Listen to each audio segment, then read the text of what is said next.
നമ്മുടെ അമൽ സുരേന്ദ്രൻ പാലാരിവട്ടം ഷാരോൺ മാർത്തോമ പള്ളിയുടെ മുന്നിൽ നിൽക്കുന്നുണ്ട്, വിശദാംശങ്ങൾ നൽകും. അമല്, അവിടെ ഈസ്റ്റർ ആഘോഷങ്ങൾ എങ്ങനെ നടക്കുന്നു? രാത്രിയിലെ കുർബാനയ്ക്ക് ശേഷം രാവിലെയും വിശ്വാസികൾ പള്ളിയിലേക്ക് എത്തുന്നുണ്ടല്ലോ അല്ലേ?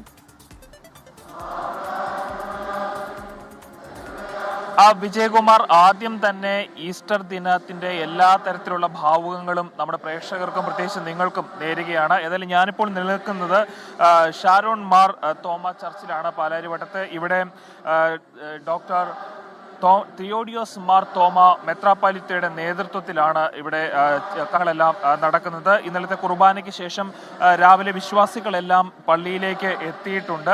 ഏതായാലും ഇപ്പോൾ ശുശ്രൂഷകൾക്കെല്ലാം തുടക്കമായിട്ടുണ്ട്. നസ്രത്തിലെ നല്ല ഇടയന്റെ തിരുവാഴ്പ്പിന്റെ അല്ലെങ്കിൽ അദ്ദേഹത്തിന്റെ പുനർജന്മത്തിന്റെ ഒക്കെ ഒരു എല്ലാ തരത്തിലുള്ള പരിശുദ്ധിയോടും കൂടി അതിനെ ആഘോഷിക്കുകയാണ് ലോകത്തെമ്പാടുമുള്ള ജനങ്ങൾ എന്ന് നമുക്ക് പറയാം, പ്രത്യേകിച്ചും ക്രിസ്ത്യാനികൾ എന്ന് നമുക്ക് പറയാം. ഏതായാലും ലോകത്തിന്റെ പല ഭാഗങ്ങളിലും വ്യത്യസ്തമായ രീതിയിലുള്ള ഈസ്റ്റർ ആഘോഷങ്ങളാണ് നടക്കുന്നത്. അതുകൊണ്ട് തന്നെ പ്രത്യേകിച്ചും മലയാളികൾക്ക് ഈസ്റ്റർ എന്ന് പറഞ്ഞാൽ അവരുടെ കുടുംബത്തിൽ തന്നെ എല്ലാ കാലത്തും ഉണ്ടാകുന്ന അങ്ങേയറ്റം സന്തോഷത്തിന്റെ പരിശുദ്ധിയുടെ, പ്രത്യേകിച്ചും ഏറെ നാളത്തെ നോമ്പിന് ശേഷമൊക്കെ ഉണ്ടാകുന്ന വ്രതാനുഷ്ഠാനങ്ങൾക്ക് ശേഷം ഉണ്ടാകുന്ന ഒരു പരിശുദ്ധമായ ആഘോഷമാണ്. അപ്പോൾ ഇതിന്റെ ഭാഗമായിട്ട് വിശ്വാസികളെല്ലാം രാവിലെ തന്നെ പള്ളിയിലെത്തി ഈ കർമ്മങ്ങളുടെ എല്ലാം ഭാഗമാവുകയാണ്.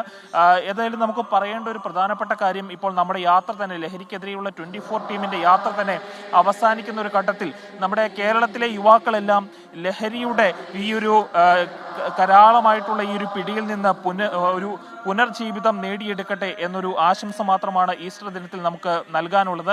ഏതായാലും വിശ്വാസികളെല്ലാം പള്ളിയിൽ എത്തിയിട്ടുണ്ട്. രാവിലെ തന്നെ കർമ്മങ്ങളെല്ലാം തുടങ്ങി. 7 മണിക്കാണ് പ്രാർത്ഥനയോട് കൂടിയാണ് തുടങ്ങിയത്.